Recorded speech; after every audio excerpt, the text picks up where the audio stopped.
Muito bem, dando sequência aos audiobooks, né, que eu estou fazendo na leitura. Hoje eu vou ler e vou tentar fazer comentários, na medida do meu conhecimento também, sobre um livrinho muito interessante que me chegou às mãos, que chama-se A Sabedoria da Vida, do Arthur Schopenhauer. É a arte de organizar a vida, ter prazer e sucesso. Este livro aqui é da editora Golden Books. A tradução é da Jeane Rangel. E ele é de 2007. Todos os direitos, então, vão aí para quem de direito. Este livro aqui do Schopenhauer, esse Sabedoria da Vida, é um texto que integra, se eu não me engano, o último livro que o Schopenhauer fez, chamado Parerga ou Parerga e Paralipomena. Lembrando aqui que foi publicado em 2 volumes. Então, esse Sabedoria da Vida foi extraído deste texto, deste livro, aliás, desses 2 volumes da obra do Schopenhauer, chamado Parerga e Paralipomena. Lembrando que Parerga são pensamentos acessórios de seu pensamento e Paralipomena é um suplemento com notas complementares sobre vários temas filosóficos. É o que tinha lá exatamente. Bom, o livro tem perto de 150 páginas e a minha pretensão é ler a introdução e o capítulo 1 somente hoje, e aí vamos ver o que acontece. Vamos lá. Introdução. Nestas páginas falarei sobre a sabedoria da vida no sentido comum do termo, como a arte, por assim dizer, de organizar nossas vidas para ter a maior quantidade possível de prazer e de sucesso. Uma arte cuja teoria pode ser chamada de eudaimonologia, pois ela nos ensina a conduzir uma existência feliz. Tal existência pode talvez ser definida como a que, vista sob um ponto de vista puramente objetivo, ou melhor, após uma reflexão fria e madura, pois a questão envolve necessariamente considerações subjetivas, seria decididamente preferível à não existência, implicando que nós nos apegaríamos a ela por ela mesma, e não simplesmente por medo da morte. E, além disso, porque jamais gostaríamos que ela chegasse ao fim.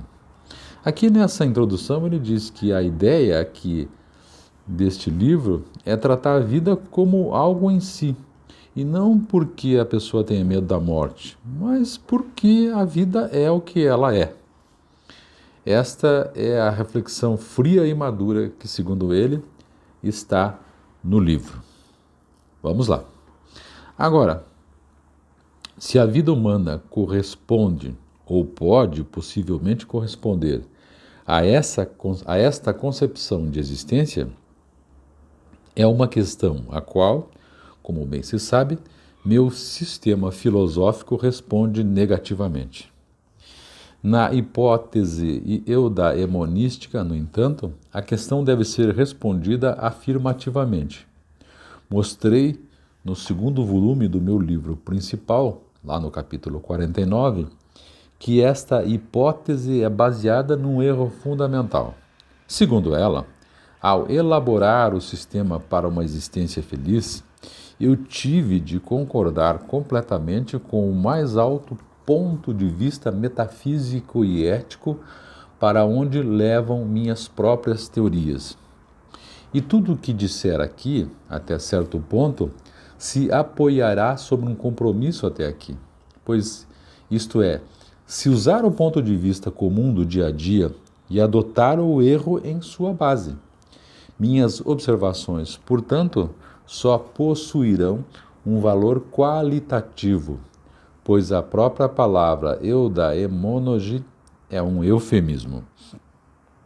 Segundo o que eu imagino, esse autor, o Schopenhauer, era considerado um autor, e até me corrijam se eu estiver errado, um autor pessimista, né? E como é que ele vai falar sobre sabedoria da vida, em busca da felicidade, prazer, sucesso? Eu acho que é mais ou menos isso o que ele tenta dizer aqui sobre, até aqui, né, nessa introdução. Vamos lá. Além disso, eu não afirmo esgotar o assunto, em parte porque ele é inexaurível e também porque, de outra forma, eu teria de dizer novamente o que já foi dito por outros.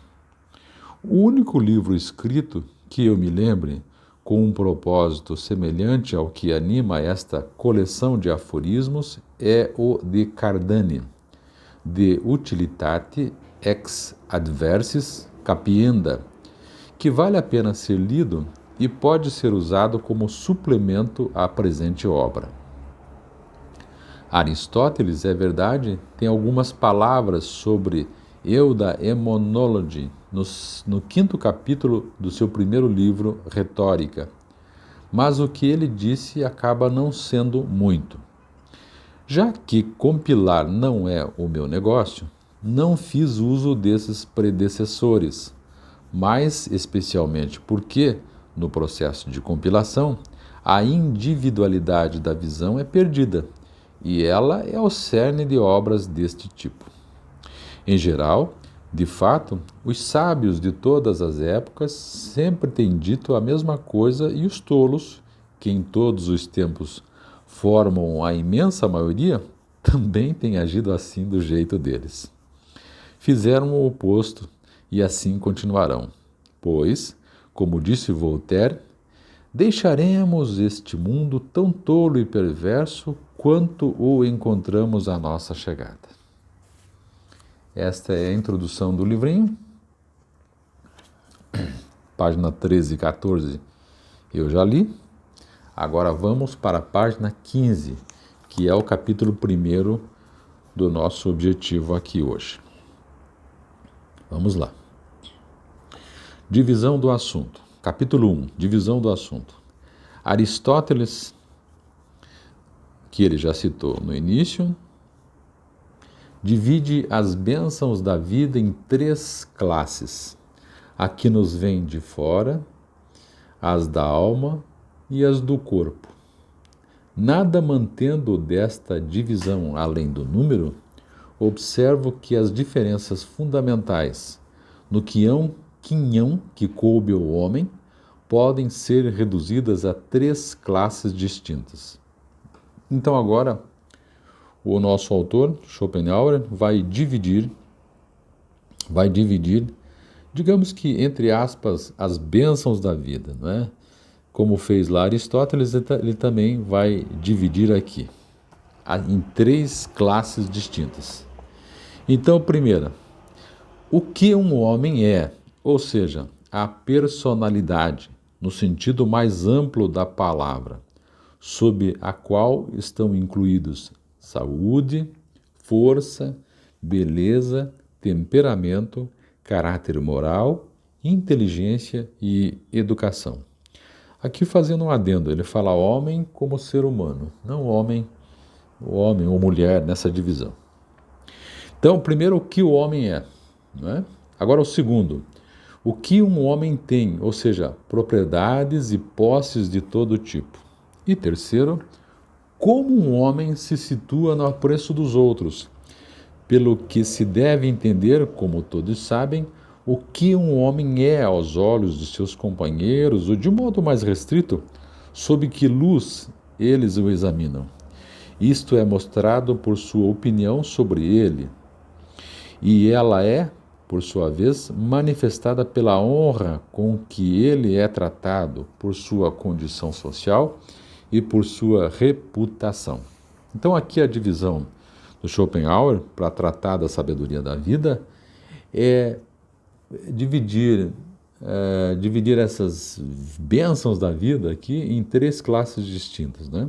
O que o homem é, o que ele tem e como ele é visto pelos outros homens. Basicamente é isso. Vamos lá. As diferenças incluídas no primeiro título são as que a própria natureza estabeleceu entre um outro homem, e só por este fato podemos imediatamente inferir que elas influenciam a felicidade ou a infelicidade da humanidade de modo muito mais vital e radical do que as contidas sob os dois títulos anteriores, que são meramente o efeito dos arranjos humanos. Então, ele diz aqui que a primeira classe, que é o que o homem é a maior, é a melhor dizendo, é a mais distinta, é a mais importante, porque esta foi o que a natureza estabeleceu. A mesma coisa foi dita há muito tempo por Metrodoros, o discípulo mais antigo de Epicuro, que escreveu, como título de um de seus capítulos, o seguinte: a felicidade que recebemos de nós mesmos é maior do que a que obtemos de nossas circunstâncias. E é fato óbvio e inquestionável que o principal elemento do bem-estar de um homem, em todo o conteúdo de sua existência, é do que ele é feito, sua constituição interna, pois esta é a fonte imediata dessa satisfação ou insatisfação interior, resultante da soma total de suas sensações, desejos e pensamentos, enquanto suas circunstâncias, por outro lado, exercem somente uma influência dependente ou indireta sobre ele. Aqui ainda o autor está valorizando bastante esse primeiro conceito trabalhado, que o homem, a primeira classe lá, o que um homem é, isto é, o que ele recebeu da natureza, como é a sua personalidade, num sentido bem amplo, como incluindo aqui a saúde, a força, a beleza, o temperamento, o caráter moral, a inteligência e a educação. Vamos lá. Devido a isso, os mesmos eventos ou situações externas não afetam duas pessoas da mesma forma. Aqui é muito interessante isso, porque isso é um conceito da psicologia, né, que é muito trabalhado também na filosofia, dos filtros internos que nós temos para olhar a realidade. Isto é, como nós filtramos a realidade, assim essa realidade impacta na nossa vida. Depende muito do nosso olhar. E aqui o autor diz exatamente isso, que eu inclusive vou repetir aqui. Devido a isso, os mesmos eventos ou situações externas não afetam duas pessoas da mesma forma. Isso depende muito exatamente de como a pessoa é. Mesmo com as circunstâncias perfeitamente similares, cada um vive no seu próprio mundo. Um homem tem apreensão imediata somente de suas próprias ideias, sentimentos e vontades. O mundo externo pode influenciá-lo somente no ponto em que ele o traz à sua vida.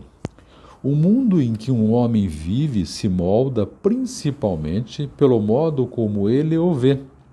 Assim ele se mostra diferente a diferentes homens.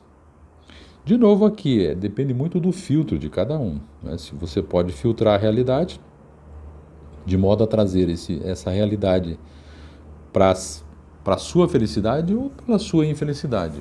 Então, num exemplo que me ocorreu, se nós temos sol hoje, digamos que o dia está bem ensolarado. Para algumas pessoas isso é ruim, para outras pessoas isso é bom.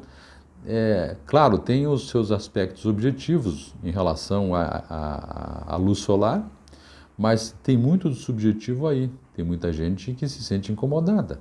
Tem muita gente que não se sente incomodada. Vamos lá.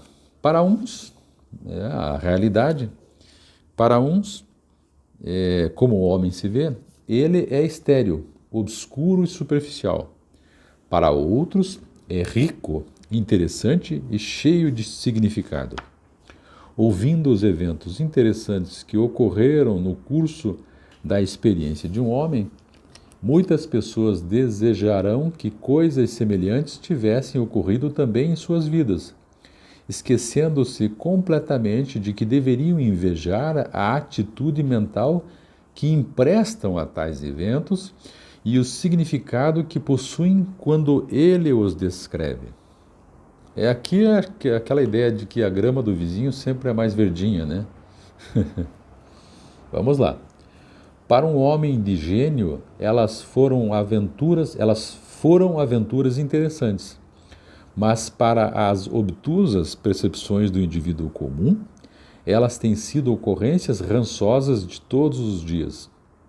Este é o caso, em mais alto grau, de muitos dos poemas de Goethe e Byron, obviamente baseados em fatos reais que um leitor tolo, tendo-os lido, inveja o poeta por tantas coisas deliciosas que lhe aconteceram, ao invés de cobiçar aquele forte poder da fantasia capaz de transformar uma experiência tão comum em algo tão grande e belo. Da mesma forma, uma pessoa de temperamento melancólico fará uma cena de tragédia a partir do que parece ao homem sanguíneo somente um conflito interessante. E para uma alma fleumática, algo sem o menor significado. Tudo se apoiando no fato de que cada evento, para ser realizado e apreciado, requer a cooperação de dois fatores, isto é, um sujeito e um objeto, embora sejam tão próximos e tão necessariamente ligados quanto o oxigênio e o hidrogênio na água. Portanto, quando o fator objetivo ou externo numa experiência constante, mas a parte subjetiva ou a apreciação pessoal do fato varia, o evento difere tanto aos olhos de diferentes pessoas como se os fatores objetivos não fossem semelhantes. Aqui é aquele caso do Sol que eu citei. Objetivamente, digamos, num dia ensolarado, objetivamente o Sol está ali, a luz solar está forte para todos. Só que a subjetividade, isto é, como nós filtramos aquela realidade, é diferente. Tão diferente que nos faz crer que a realidade objetiva também é diferente. Mas ela não é. Ela é igual. A realidade objetiva é igual. Vamos lá, página 18, eu estou lá. Pois, para uma inteligência limitada, o melhor e mais correto objeto do mundo só apresenta uma realidade pobre e, portanto, só pode ser pouco apreciado, como uma linda paisagem num clima nublado ou sob o reflexo de uma câmera obscura ruim. Então, quer dizer, depende muito do nosso olhar, né? Em linguagem clara, cada homem é confinado aos limites de sua própria consciência e não pode ir diretamente além desses limites, mais do que consegue ir além de sua própria pele. Assim, a ajuda externa não é muito útil para ele. No palco, um homem é um príncipe, outro um ministro, um terceiro um servo, ou um soldado, ou um general, e assim por diante. Meras diferenças externas. A realidade interna, a essência de todas essas aparências é a mesma. Um ator ruim com todas as ansiedades da sua sorte. Na vida é a mesma coisa. Diferenças de condição social e riqueza dão a cada homem seu papel para atuar. Mas isto não implica de modo algum em uma diferença de felicidade e prazer interiores. É muito interessante aqui essa alusão ao palco, ao teatro da vida. Porque na vida nós acabamos representando papéis, né? Somos pessoas absolutamente normais internamente, normais assim no sentido de muito parecidas. Só na vida representamos papéis. E aqui ele diz, uns são príncipes, outros soldados, outros são guerreiros, outros são muito pobres. São papéis que nós desempenhamos na vida, mas do ponto de vista da observação interna, nós somos muito parecidos e fazemos essa nossa observação interna segundo filtros, reforçando exatamente essa primeira divisão que o autor nos coloca aqui. Vamos lá. Embora possam, de fato, em cada caso, então ele está falando sobre o teatro da vida, proceder de causas diferentes, são muito iguais em sua natureza essencial e em todas as suas formas, com graus variáveis de intensidade, sem dúvida, mas de maneira alguma correspondendo ao papel a desempenhar de um homem, na presença ou na ausência de posição e de riqueza. Se tudo o que existe ou acontece para um homem existe apenas em sua consciência, e só acontece por ela, o elemento mais essencial para ele é a constituição de sua consciência, que é, na maioria dos casos, muito mais importante do que as circunstâncias formadoras do seu conteúdo. Todo orgulho e prazer do mundo, espelhados na consciência nublada de um tolo, são de fato pobres, comparados com a imaginação de um Cervantes escrevendo seu Dom Quixote em uma prisão miserável. A metade objetiva da vida e a realidade está nas mãos do destino e, segundo ele, toma várias formas em diferentes casos. A metade subjetiva é nós mesmos e, essencialmente, sempre permanece a igual. Vamos lá, página 19. Se todo o percurso da vida de cada homem é selado com o mesmo caráter, muitas de suas circunstâncias podem alterar-se. É como uma série de variações sobre o mesmo tema. Ninguém pode ir além de sua individualidade. Um animal, sob quaisquer circunstâncias apresentadas, permanece dentro dos limites que a natureza irrevogavelmente lhe consignou. Assim, nossos esforços para fazer feliz nosso animalzinho de estimação devem se manter dentro do compasso de sua natureza e estão restritos ao que ele pode sentir. Assim é com o homem. A medida da felicidade que ele pode alcançar é determinada de antemão por sua individualidade. Isso é muito importante aqui. Mais especialmente ao caso das forças mentais, fixando de uma vez por todas sua competência para os tipos superiores de prazer. Se essas forças forem pequenas, nenhum esforço, nada que seus amigos ou que a fortuna possam fazer por ele, serão suficientes para elevá-lo acima do grau comum de felicidade e prazer humanos, embora isso possa parecer meio animal. Seus únicos recursos são apetite sexual, uma vida familiar aconchegante, no máximo alegre, poucos amigos e passatempos vulgares. Mesmo a educação, no todo, pode valer de pouco, se for o caso, para a ampliação de seus horizontes, pois os prazeres superiores, mais variados e duradouros, são os da mente. Também é muito interessante aqui que o autor fala que por conta dessa subjetivação da vida e por conta desse filtro, muitas pessoas depositam a sua felicidade em elementos externos. A riqueza, aos prazeres, e aqui ele chama de prazeres mundanos e tudo mais, quando a bem da verdade, essas coisas que estão fora das pessoas, são coisas que não são duradouras. E que, a contrário senso, os prazeres mentais, que são os prazeres internos, os prazeres que nós trazemos do ponto de vista subjetivo também, né, são os mais duradouros. E eles estão na nossa mente. Vamos lá. No entanto, boa parte de nossa juventude pode nos iludir quanto a este ponto, e os prazeres mentais se transformam principalmente em forças mentais. Está claro, então, que nossa felicidade depende muito do que somos, da nossa individualidade, enquanto, aspas, sorte ou, aspas, destino são geralmente empregados para somente significar o que temos ou a nossa reputação. Nossa sorte, neste sentido, pode aumentar, mas não pedimos muita sorte se formos intrinsecamente ricos.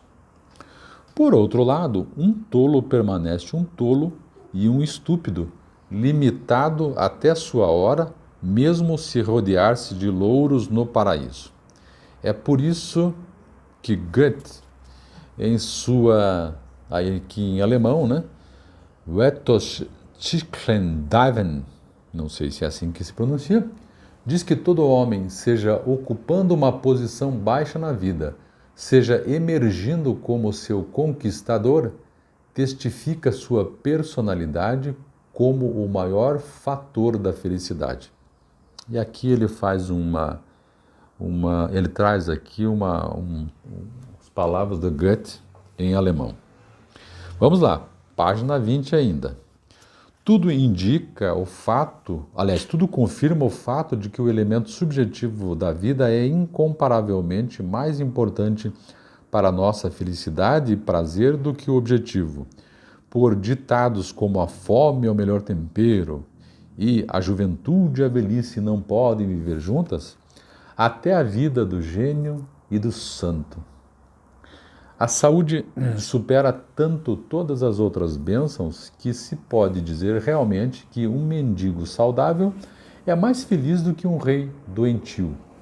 Um temperamento tranquilo e alegre, feliz por usufruir de um físico perfeitamente íntegro, um intelecto lúcido, vivaz, penetrante, capaz de ver as coisas como são, uma vontade moderada e tolerante e, portanto, uma boa consciência são privilégios de condição social ou riqueza podem enfeitar ou substituir.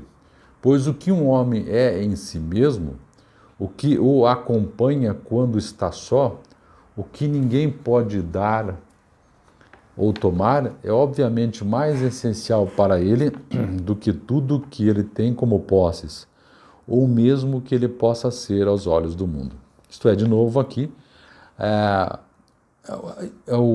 ideia de que o que é mais importante é o que o homem tem em si. Isto é, o que ele é. Né?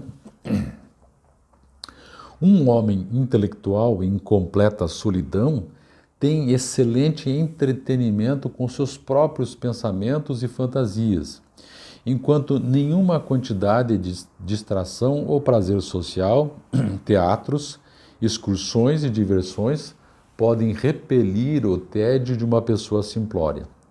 Uma pessoa de caráter bom, ponderado e cortês pode ser feliz em circunstâncias de necessidade, enquanto um homem avarento, invejoso e malicioso, mesmo o mais rico do mundo, continua miserável.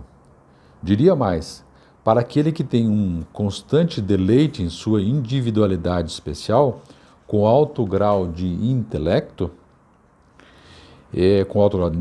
muitos dos prazeres desfrutados pela humanidade são simplesmente supérfluos. Eles são mesmo um problema e um fardo. É assim que Horácio fala de si mesmo e que, embora muitos sejam privados dos bens caprichosos da vida, há no mínimo alguém que pode viver sem eles. E aqui ele traz uma citação de Horácio, traz em latim. Página 22. E quando Sócrates viu vários artigos sobre luxúria à venda, exclamou: quanto existe no mundo que eu não quero? Então, o primeiro e mais importante elemento para a felicidade na nossa vida é o que somos, nossa personalidade. Por nenhuma outra razão, somente por ser uma condição constante, sempre atuando sob todas as circunstâncias. Além disso, diferente das bênçãos descritas sob os outros dois títulos, não é gracejo do destino e não pode ser arrancada de nós. Então ele está falando sobre o que somos de fato, né? Internamente, a nossa personalidade, isso não pode ser arrancado, isso não pode ser tirado de nós. É, então, dotada de um valor absoluto, em contraste com o valor meramente relativo das outras duas. É interessante que nessas classes aqui, ele diz que a primeira, que é o que somos, tem um valor absoluto. As outras, com o que temos e o que os outros acham de nós, tem um valor relativo. Como consequência, voltando na leitura, na página 22, como consequência, é muito mais difícil que as pessoas comumente aceitem confiar em um homem que não a tenha. Mas aqui o agente todo-poderoso, o tempo, entra, reclama seus direitos e, perante sua influência, as vantagens físicas e mentais gradualmente se perdem. Só o caráter moral se mantém inacessível ao tempo. À vista do efeito destrutivo do tempo, parece de fato que as bênçãos sob os dois outros títulos que o tempo não nos pode roubar são superiores às do primeiro título. Outra vantagem pode lhe ser atribuída, ou seja, que sendo em sua própria natureza objetiva e externa, elas sejam alcançáveis e a cada um seja presenteada a possibilidade mínima de possuí-las, enquanto a subjetiva não nos é permitido adquirir, mas sua inclusão é feita por um tipo de direito divino, permanecendo como um destino imutável, inalienável, inexorável e por toda a vida. Então ele está aqui também, o autor, é interessante porque ele começa a sair da análise do primeira classe, de que o ser humano é o que ele é internamente, né? E ele começa a sair disso, né? Dessa análise, e começa a fazer também uma contraposição em relação às outras duas classes que ele citou no início do livro, que é em relação ao que temos, os nossos bens, e o que os outros pensam de nós. Então aqui ele começa a ir para as outras, para a análise das outras classes. E vamos lá. Página 23. Permita-me citar as linhas em que Goethe descreve como um destino inalterável é designado a todo homem na hora do seu nascimento.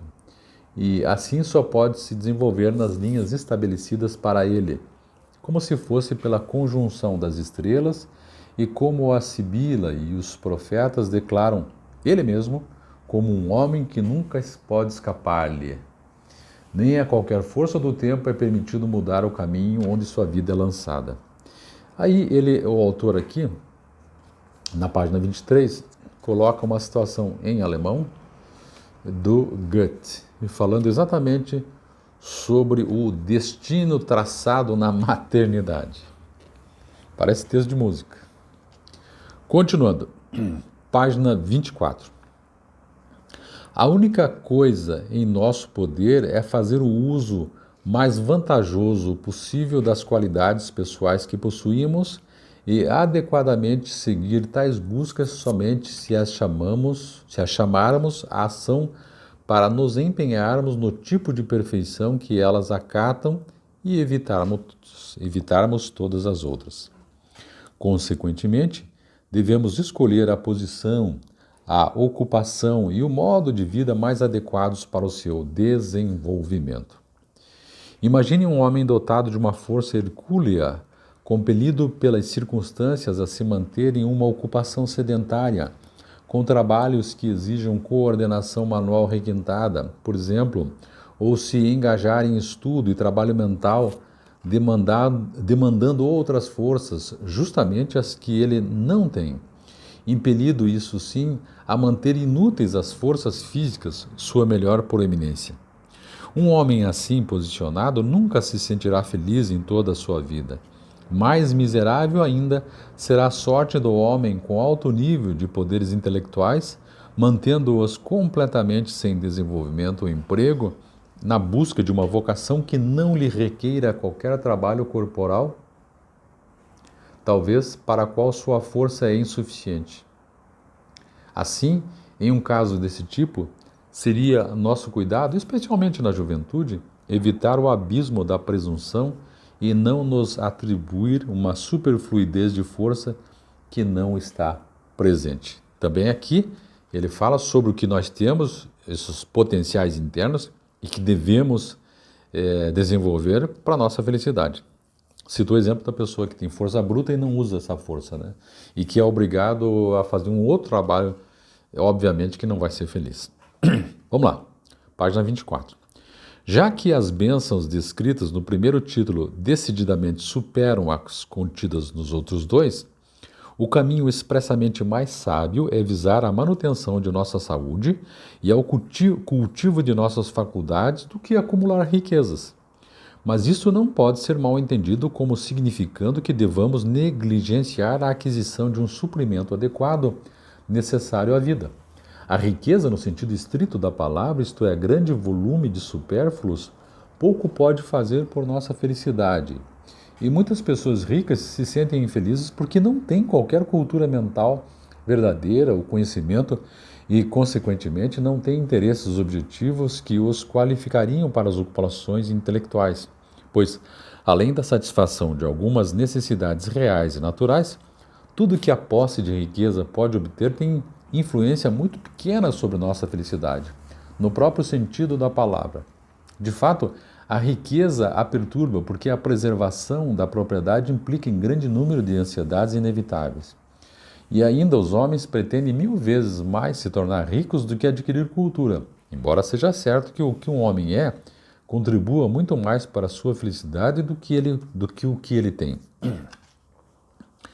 Assim, você pode muito bem ver um homem operoso como uma formiga incessantemente ocupado de manhã à noite no esforço de aumentar sua pilha de ouro. Além do estreito horizonte de meios para este fim, ele nada sabe. Sua mente está em branco, então, impermeável a qualquer outra influência.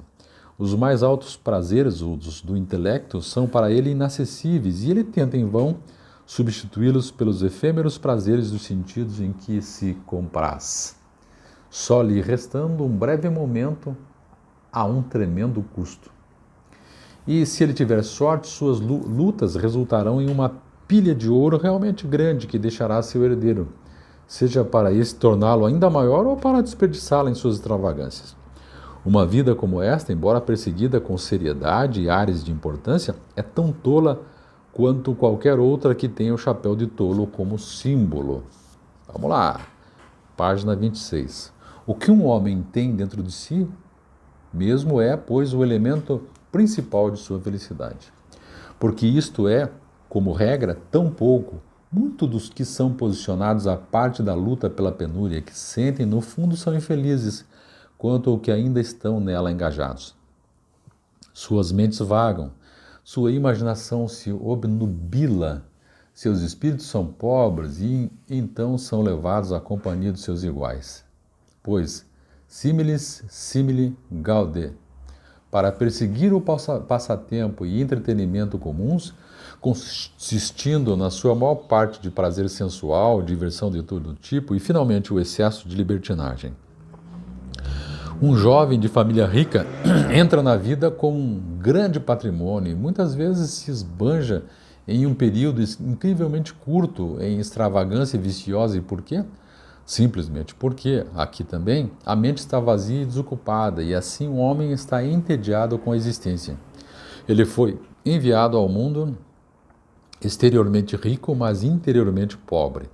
E se o esforço não foi o de fazer a riqueza exterior compensar sua própria pobreza interior, tentando obter tudo de fora, como um idoso que procura se fortalecer, como o rei Davi ou o marechal de Rex tentaram fazer. Assim, aquele que é interiormente pobre acaba sendo também exteriormente pobre. Não preciso insistir sobre a importância dos outros dois tipos de bênçãos que constroem a felicidade da vida humana. Hoje em dia, o valor de possuí-las é conhecido o bastante para não requerer propaganda. Então ele falou aqui em relação à segunda classe, que é de ter bens. Mas ele disse, não está errado a pessoa buscar riqueza, não está errado. Só não pode pôr a riqueza acima do sua, entre aspas, riqueza interior. Essa riqueza externa tem que ser compatível à sua riqueza interna também, para que a pessoa tenha uma existência digna e, portanto, que tenha sabedoria de vida, tenha prazer, tenha sucesso. Continuando.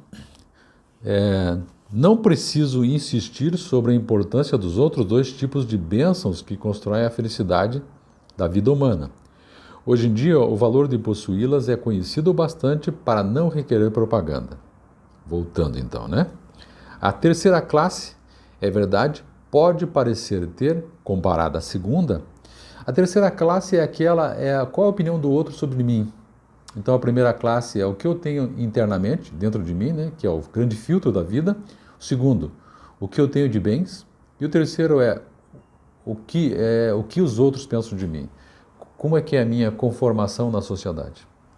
Então ele está dizendo, voltando, a terceira classe, é verdade, pode parecer ter, comparada à segunda, um caráter etéreo, pois consiste apenas da opinião das pessoas. Todas as pessoas ainda têm que lutar por reputação e, por assim dizer, por um bom nome. Condição social, por outro lado, pode ser aspirada somente por aqueles que servem ao governo e à fama. Estou agora à página 27 e última já desse nosso capítulo 1. Por muitos, em qualquer caso, a reputação é vista como um tesouro. Então aqui ele está falando sobre o terceiro elemento.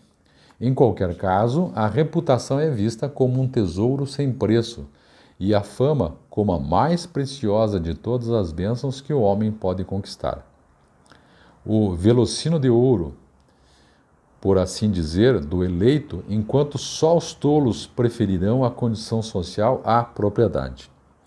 A segunda e a terceira classes, isto é, os bens e a opinião dos outros, além do mais, são reciprocamente causa e efeito.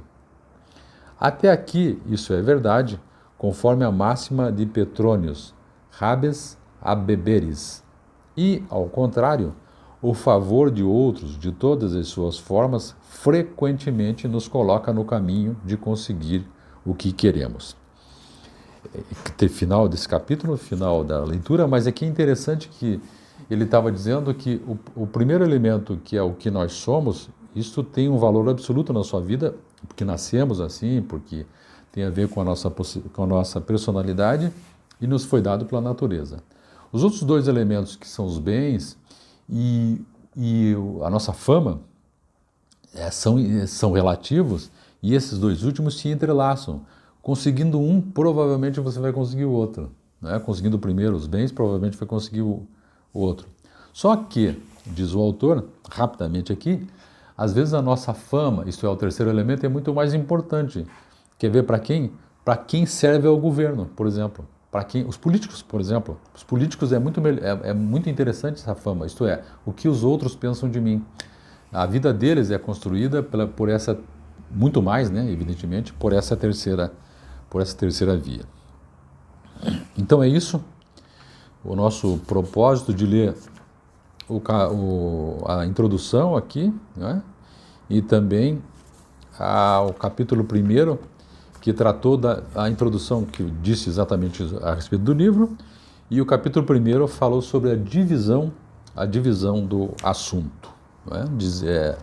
Em que ele dividiu em 3 partes o assunto e ele vai trabalhar agora, depois, a partir do capítulo 2, com essas divisões aqui. É muito interessante saber dessa divisão. Legal? Então é isso, muito obrigado por estar aí comigo. Esse é um áudio livro, audiobook aí que eu estou inaugurando, com apontamentos que eu vou fazendo na medida das possibilidades. Abraço, se inscreva no canal, até mais, tchau, tchau.